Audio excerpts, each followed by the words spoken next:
할렐루야.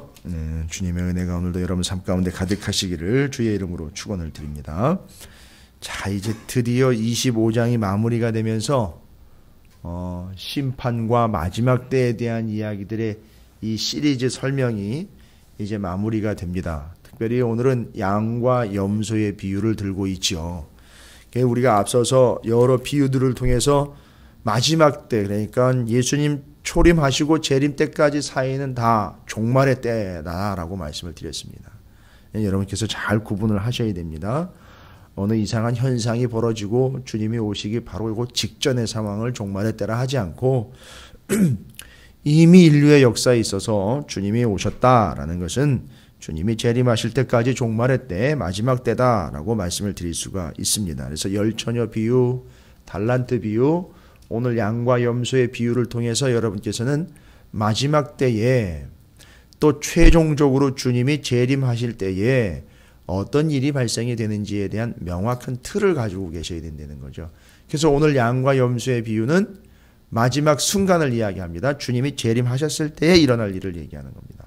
근데 알고 보니까 본문의 비유가 그렇게 복잡하거나 어려워가지고 난해한 것은 아닌데 한 가지 우리가 조금 오해하고 있는 부분, 그거 하나만 잘 정리가 되시면 이 설명도 여러분께서 충분히 이해하셔서 잘 적용하실 수 있는 말씀이기도 합니다. 양과 염소요. 알곡과 가라지요. 왼편과 오른편이요. 뭘 얘기하는 걸까요? 주님이 재림하시면 섞여 있던 것들이요. 믿음이 좋은 건지 나쁜 건지 지금은 잘 모르는 것 같아요. 제대로 믿고 있는지 안 믿고 있는지. 일단 교회를 오면 신앙생활을 잘 하고 있는 거려니라고 우리는 그냥 그렇게 믿거니 해요. 내가 잘한다 못한다 이걸 얘기할 필요도 없이 지금은요. 오히려 지금 이렇게 우리가 신앙생활하고 있는데 만약에 여러분 주님이 재림하셨을 때를 좀 가정을 해서 한번 그때 연습도 좀 한번 해보고 그때를 준비하는 의미로 제가 여기 서서 당신은 믿음이 오른편 믿음이고 왼편 믿음 이거 한번 나눠볼까요? 여기가 지옥 돼버리는 겁니다. 그냥 난리 나겠죠. 그래서 지금은요 주님이 재림하시기 전까지는 그냥 막 섞여 있어요. 아니 무분별하다라는 게 아니라 어느 누구도 그렇게 함부로 구분할 수 있는 상황은 아닌 것 같아요. 그래서 심지어는 원수가 가라지 곧 독보리를 뿌리고 갔을 때 주님이 제자들의 제안을 거부하시죠. 이거 다 뽑아버릴까요? 이럴 때 이제 오히려 알곡들이 상할까봐 내버려 둬라라고 말씀을 하시면서 마지막 추수 때 걷어서 거두어 드리고 버릴 것 버리면 되지 않겠느냐. 여러분 이게 마지막 때 상황입니다. 참 안타까운 것은 우리 안에 있어서 우리 안에 오른편 요소와 왼편 요소, 양의 요소와 염소의 요소, 또 알곡의 요소와 가라지의 요소를 우리 안에서 구분을 해서 그렇게 판단을 하면 좋은데 문제는 그냥 내 자체가 알곡이 되느냐 내 자체가 가라지가 되느냐의 문제라는 겁니다. 그러니까 마지막 때는요 본문 가지고 정확하게 적용하시기 바랍니다. 마지막 때 주님 오셨을 때에는 갈라진다는 겁니다. 갈라지는 게 그냥 홍해바다 갈라지듯이 이렇게 자연적으로 쭉 갈라지는 게 아니라 주인이 오셔서 갈라놓으신다는 거예요. 좀 섭섭하게 들리실 수도 있고 좀 의아해할 수 아니요. 그건 마지막 때는 분명히 일어날 일이에요. 아직은 일어나지 않고 있기 때문에 기회다라면 기회인 거고요. 여유다라면 여유일 수 있는데 그러나 마지막 순간 주님이 재림하셨을 때에는 이렇게 섞여 있는데요. 그냥 우리도 세상 속에서 살고 있고요.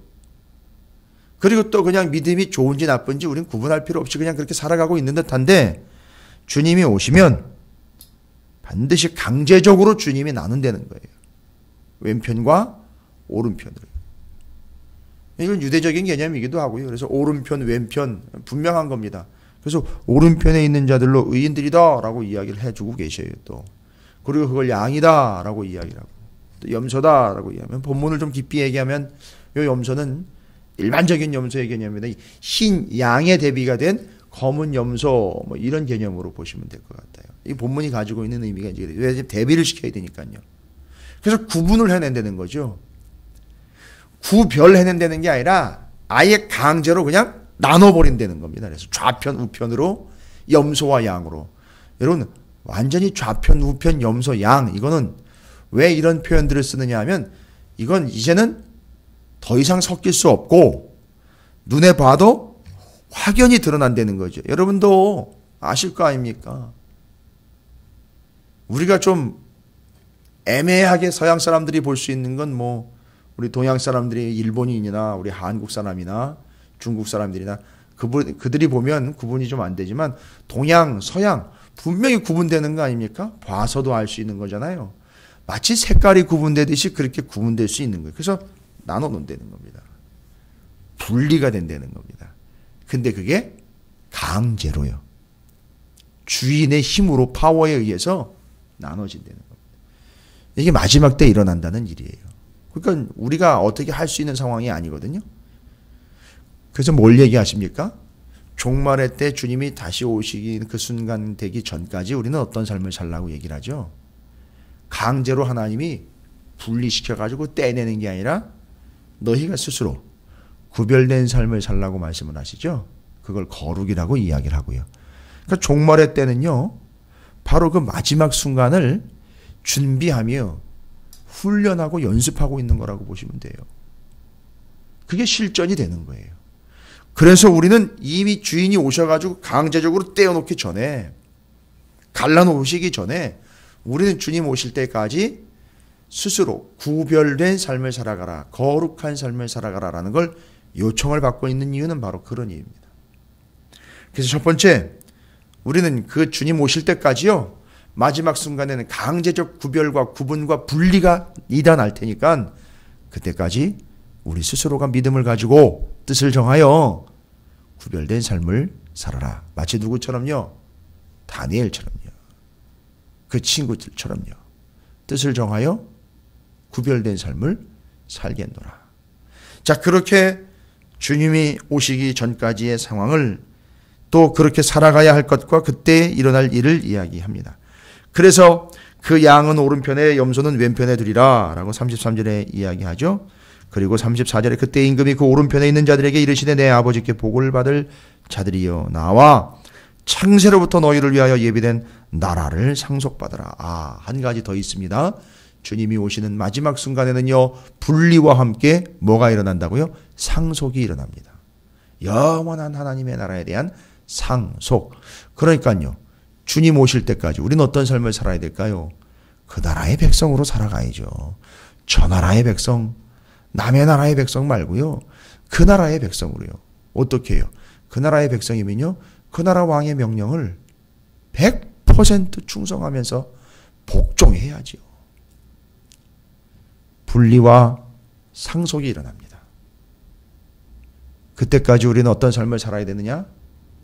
거룩한 삶과 충성된 삶을 살아야 된다. 이게 우리의 자세입니다. 그때까지요. 마지막 때를 살아가는 우리의 자세가 되어야 된다는 겁니다. 그리고는 이제 재미있는 표현들이 기록이 되어 있습니다. 요거를 이제 우리가 오해하고 있는 내용이다라고 제가 말씀을 드릴 수 있어요.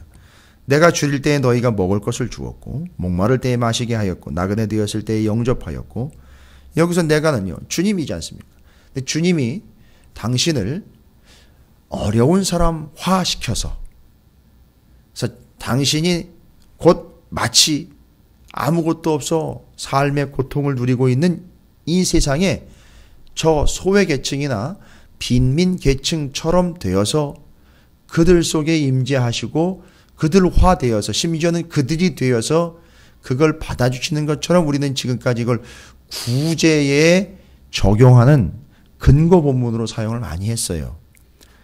죄송하지만 이거는 구제와는 관련되지 않은 본문이다라고 최근에 다시, 아니 최근이나마나 잘못된 이해와 우리들만의 이해 방식에서 좀 냉정하게 다시 원래의 본문의 의미를 찾아내는데 요즘에는 다시 정리를 하고 있는 내용입니다. 무슨 내용입니까? 헐벗었을 때에 옷을 입혔고 병들었을 때에 돌보았고 옥에 갇혔을 때에 와서 보았느니라. 여러분 단순히 이것만 가지고 그렇게 한 행위가 그것이 구원을 받고 못 받고로 나누어진다라는 말은 원래 성경적으로는 말이 안 되는 거죠. 그래서 구제를 잘 했느냐 못했느냐로 그 사람이 구원을 받을 것이냐, 심지어는요 왼편이냐 오른편이냐가 나눠지고 양이냐 염소냐가 나눠진다는 이야기는 말이 안 되는 거죠. 그리고 예수를 믿고 구원을 얻은 자들에게 있어서 그 구원이 구제를 했느냐 안 했느냐로 나누어진다라는 것도 말이 안 되는 겁니다. 그래서 그 구원을 받은 자들이 또 의롭다 칭함을 받은 자들이 구제를 한 것과 안 한 것 때문에 그 사람이 결국 구원을 받느냐 못 받느냐가 영향받는다. 이건 상당히 심각한 문제가 발생이 되죠. 그렇게 된다면. 더군다나 또 여기서는 그냥 아예 헐벗고 굶주리고 어렵고 힘든 사람들을 도와준 것을 구원받는 근거로 이야기한다면 그거는 더더군다나 말이 안 되는 겁니다. 여러분 구원은요 믿음으로 인하여 구원 얻는 겁니다. 믿음으로 인하여 구원을 얻는 거지 구제를 했느냐 안 했느냐 때문에 구원을 얻느냐가 좌우되는 게 아니에요. 그런데 구제를 무시할 수는 없습니다. 그러면 여기서 목사가 구제하지 말라고 이야기하는 것과 똑같은 거예요. 예, 그건 틀린 얘기예요. 그건 말이 안 되는 겁니다. 그러면요, 구원은 믿음으로 하여 당연히 믿음으로 인하여 구원을 얻는 것이죠. 다른 어떤 요인 때문에 구원이 좌우되는 건 없습니다. 그래서 여러분 37절에 보면 이에 의인들이 대답하되 라고 나와 있어요. 구제한 자들이 대답하되가 아니라 의인들이 대답하되. 그러니까 이 사람들은 누굽니까? 예수를 믿는 자들입니다.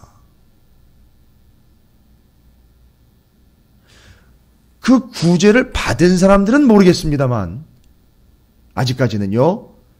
그렇게 헐벗고 굶주리고 고통스럽고 외롭고 힘들 때에 도와준 사람들은 누굽니까? 의인들입니다. 그러면 그 사람들은요. 도와준 사람이기 이전에 예수를 믿는 자들이에요.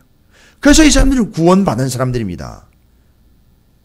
근데 그 사람들이 그 도와준 것에 대해서 이야기할 때 그 도와주냐 안 도와줬느냐가 이 사람들의 구원을 좌우하지는 않는다는 겁니다. 그러나 그건 필요한 거예요. 반드시 따라오는 겁니다. 이건 뭘 얘기하는 걸까요? 믿는 사람들이요. 실제로 믿는 바로서 그 어려운 상황들에 있는 그들을 행동으로 도와줬다는 겁니다. 믿음이 있기 때문에 그들을 도와준 거예요. 뭔 얘기입니까? 믿음과 행위의 조화를 이야기하는 겁니다. 이 본문은요. 이 내용은 구제를 해야 된다, 안 해야 된다. 그래서 교회마다 심지어는 성도들이 개인적으로도 구제하고 하십시오. 이건 해야 되는 거예요. 어떤 측면에서요? 구원의 문제나 자기의 믿음의 높낮이나 자기의 믿음의 수준을 구분을 하거나 혹여나 드러내려고 하는 수단과 방편을 써서는 절대 안 되는 겁니다. 제대로 된 믿음이 있다면 행위도 함께 간다라는 걸 이야기하는 거예요. 이 본문의 근본 취지입니다. 그리고 여기 의인들이 대답하되라고 말하고 있는 이 의인들이 예수를 믿음과 그 분명한 열매로서 행위까지도 함께 가고 있구나. 여러분 명심하셔야 됩니다. 저를 비롯해서 우리 모두가 다 명심해야 됩니다. 종말의 때 마지막 때를 살아가고 있는 우리는요. 어떤 삶을 살아야 되느냐면 맨날 입으로만 믿음, 은혜 이것만 이야기해선 택도 없습니다. 그 믿음과 행위가 온전하게 조화를 이루어줘야 된다는 겁니다. 그래서 야고보 사도는 아예 행위를 강조하고 있죠. 그거는요. 뭘 전제로 하고 있다는 거죠? 완벽하게 믿음을 전제하고 있는 거예요. 그래서 예전에는 논란이 많이 됐었어요. 본문을 보면서 시끄럽게 그러면 구원이 믿음으로냐 행위로냐 말도 안 되는 소리죠. 유대인들은요 613가지를 지킴으로라는 걸 그냥 만들어 놓는 바람에 행위로 구원을 얻는 것처럼 만들어 버렸어요. 그러나 모든 성경은요, 모든 말씀은 진리는 예수 그리스도를 믿음으로 구원을 얻는 거예요. 그럼 그들은 어떤 삶을 삽니까? 예, 말씀대로 사는 거예요. 이게 믿음과 행위의 온전한 조화를 이룹니다. 그 딱 이 이야기를 듣고는 그 의인들이요. 오른편에 있게 되겠죠? 양과 같은 이들로 구별된 이들이 마지막 순간에 주님이 야 너희들 이쪽으로 와 해가지고 오른편으로 다 모아놨는데 이 사람들이 너무 의아한 거예요. 아니 언제 제가 주님을 그렇게 대접을 했죠? 라고 이야기하는 겁니다. 그러니까 주님이 말씀을 하셔요.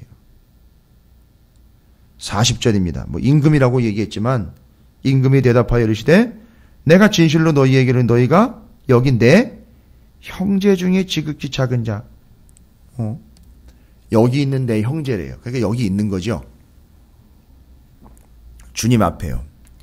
여기 표현을 여러분이 눈여겨보시고 잘 표현을 여기 이렇게 체크를 해놓으세요. 나중에 헷갈리시지 않게. 이걸 혹시라도 가족들끼리라든지 아는 이들과 말씀을 나누거나 말씀을 이렇게 여러분께서 옮기실 경우가 생기게 된다면 오해 없이 옮기셔야 돼요. 여기 내 형제와 지극히 작은 자에게 한 것이라고 주님이 얘기하시지 않습니까? 그럼 형제요 작은 자예요. 그래서 여기서 이 작은 자라는 걸 갖다가 소외 계층과 어려운 이들, 제가 그들을 도외시하거나 외면하거나 아예 무시하는 개념이 아닙니다. 작은 자라는 것 때문에 이 사회에 있는 어려운 계층들을 그걸 이야기했다라고 이야기했는데 아니요. 성경 본문을 보면 마태복음을 좀 깊이 있게 받고 넓게 보고 전체적으로 보면 형제나 작은 자, 예수님이 형제나 작은 자라고 표현을 한 사람들은 죄다 누구냐 하면은요. 여러분이 보시면 아실 거예요. 예수님을 따라다니던 제자들을 이야기하고 있다는 걸 여러분 아실 거예요. 그렇죠? 아니 뭐 지금까지 이렇게 본문들을 다 제가 증거 본문으로 이야기 드리자면요. 뭐 복잡하니까 나중에 여러분이 살펴보시면 아시겠지만 작은 자, 형제라는 표현이 나와 있는 본문들의 그 면면을 이렇게 보시면 다 예수님을 따르던 예수님의 제자들을 이야기하고 있다는 걸 아실 수 있어요. 공동체 안에서 믿음 가지고 예수님을 따랐던 이들이요. 예, 마태복음 12장 48절부터 50절까지 거기 형제 28장 10절 또 저 뒤에 가면 히브리서 2장 11절 17절 등에 보면 형제라는 말이 일반적인 형제의 의미가 아니라 예수님의 제자들을 지칭하는 전문적인 의미로 사용된 거예요. 이거는 전문적인 단어입니다. 그러니까 이건 예수님이 아주 능숙하고 고도의 테크닉을 가지고 사용한 단어예요. 아니 뭐 형제라는 말이 이렇게 테크닉까지 갑니까? 아니요. 의도적인 사용이라는 얘기죠. 그러니까 예수님이요. 거기다 작은 자는요. 마태복음 10장 42절, 18장 6절, 18장 10절, 18장 14절 다 보시면 아시겠. 역시 예수님의 제자들을 이야기하는. 그러니까 잘 보시면 이게 이제 다 해결이 되는 겁니다. 다 풀려버리는 거죠. 그럼 뭔 얘기입니까? 아니나 다를까 여러분 39절을 보십시오. 어느 때에 병드신 것이나 옥에 갇힌. 그러니까 이 형제들과 지극한 자들이 옥에 갇혔다라는 이야기는요. 이거는 지금으로 이야기하면 교도소 선교회, 교정 선교회 이런 개념이 아니에요. 거기 죄인들에게도 죄수들에게도 가서 복음을 전하여 마지막 순간에도 예수를 믿게 해서 구원을 얻겠다 했다 하는 게 아니라 그건 엄청난 차이가 나는 겁니다. 이 본문이요. 실소를 머금게 하죠. 야, 이게 완전히 해석이 달라지는 거구나. 그렇게 하면 예, 물론 그들도 구원을 해내야 돼요. 그것은 그래서 그렇게 구제하고 그렇게 선교하는 게 맞습니다. 그러나 여기서 이야기한 건 그 개념이 아니라는 거죠. 왜 옥에 갇혔습니까? 그 제자들이요. 복음을 전하다 옥에 갇힌 거 아닙니까? 근데 그들을 찾아가 줬다는 거예요. 그들이요. 의인된 그들이요. 그러니까 지금 여기 쭉 나와 있는 그 형제와 작은 자들이 헐벗고 굶주리고 그리고 그들을요. 어떻게 합니까? 영접해 맞아주고 목마를 때 마시게 해주고 대접해주고요. 심지어 헐벗은 걸 옷 입혀주고 병들었을 때나 옥에 갇혔을 때 가서 찾아봐 주는 것이요. 여러분 이거 누구 얘기를 이렇게 보시면 될까요? 사도 바울이 복음을 전할 때 그렇게 당했던 모든 일들이 있죠. 그리고 저 뒤에 요한 1, 2, 3, 4, 유다서에 가보면 그 복음 전하다가 막 고통을 당해가지고 힘들었던 그들, 그 주님의 이름으로 영접하는 그들 있잖아요. 옛날에는요, 이 초대교회 시대 때는 로마가 이제 기독교를 박해하기 시작하면서 어떤 일이 발생됩니까? 예수를 믿고 이 복음을 전하러 다니는 이들을 쉽게 받아주질 않았어요. 그들을요. 복음을 전하러 다니는 이들을 받아주질 않고 박대를 하거나 외면하거나 무시를 해버렸어요. 무슨 상황입니까? 예, 복음을 믿음으로 받아들이지 않는 세대를 그렇게 꼬집는 거지 않습니까? 그러니까 여기 나와 있는 형제와 작은 자들은 바로 그런 복음을 전하는 자들로서 어려움과 상황과 형편과 처지들을 그들이 받아주었다라는 거예요. 챙겨줬다는 겁니다. 그래서 예수님이 그걸 얘기하는 겁니다. 그리고 그 뒤에는 이제 역시 그들을 그렇게 받아주지 않은 자들에 대한 왕의 책망과 함께 분리로 정리를 합니다. 왼편과 오른편에 있는 자들로요. 그래서 43절에 왼편에 있는 자들은요, 나그네 되었을 때 영접하지 아니하였고 헐벗었을 때 옷을 입히지 아니하고 병들었을 때와 옥에 갇혔을 때 돌보지 아니하였니라 하시니. 그죠? 그러니까 그 사람들은요, 예, 맞아요. 의인들이 아니라는 얘기죠. 그 사람들은 그렇게 구분이 되는. 그래서 의인과 의인이 아닌 자들로 이제 왼편과 오른편이 구분이 되어버린 겁니다. 그리고 이제 그 뒤로 45절과 46절에 45절 이에 임금이 대답하되 이르시되 내가 진실로 너희에게는 지극히 작은 자 하나에게 하지 아니한 것이 곧 내게 하지 아니한 것, 나를 영접하지 않은 거라는 얘기죠. 그래서 여기서 작은 자, 주님의 복음을 전하는 자들, 그 복음을 받아들이지 않은 것, 그걸 이야기하는 겁니다. 그래서 그것이 영벌과 영생으로 나눠지게 되는 근거지, 구제를 했느냐 안 했느냐가 구원의 관건이 되는 건 아니라는. 단 그 의인들은요, 그렇게 믿음이 있다면 예, 행위가 반드시 따라가야 되는 거죠. 그래서 믿음과 행위의 조합입니다. 자, 본문 정리합니다. 이제 25장까지 우리가 쭉 살펴봤습니다. 주님이 오시는 그때까지 마지막 순간과 종말의 때를 살아가고 있는 우리는요, 최종적으로요, 어떤 삶을 살아야 되느냐, 그 말씀과 그 믿음에 있어서요, 행위와 믿음의 조화, 일치를 이루어 가야 된다라는 걸 이야기합니다. 신경 쓰십시오. 저도 신경 써야 되는 거예요. 아니, 제가 말로만 이렇게 막 전해놓고는 안 살아요. 여러분이 따라오시겠습니까? 그것처럼 우리는 주님 오실 때까지 이 마지막 때 종말의 때를요, 믿음과 행위가 같이 가야 된다는 겁니다. 함께 가는 겁니다. 두 번째는요, 주님이 오셔서 강제로 구분하여 나누기 전에 이때를 살아가는 우리는요, 스스로가 어떤 삶을 살아라? 구별된 삶을 살아라. 세 번째는요, 하나님의 말씀에요. 하나님의 말씀에 절대적으로 순종하는 충성과 그 때를 준비하는 지혜가 있어야 된다라는 것. 그래서 충성과 지혜, 계속된 테마죠. 충성과 지혜. 충성은요, 절대 복종, 지혜는 구분할 수 있는 그 분별력. 그게 어디서부터 온다는 거죠? 말씀으로부터 오니까 말씀 충성하는 사람들은 때를 구분할 수 있어요. 구분합니다. 내가 이걸 받아들여야 되는지 말아야 되는지 다 알아내요. 오늘 말씀으로 연결할까요? 예, 그 하나님의 말씀에 충성하는 자들은요, 이 사람을 내가 먹여야 되는지 입혀야 되는지 아는 거예요. 문을 열어서 이 사람을 받아줘야 되는지 말아야 되는지 아는 겁니다. 이건 내가 문을 열어서 환영을 해야 될 것이고, 아니면 문을 닫아서 가라고 밀어내야 되는 존재인지 구분할 수 있는 지혜가 생긴다는 거죠. 그게 마지막 때를 살아가는 우리의 모습이 되어야 된다는 걸 얘기하는 겁니다.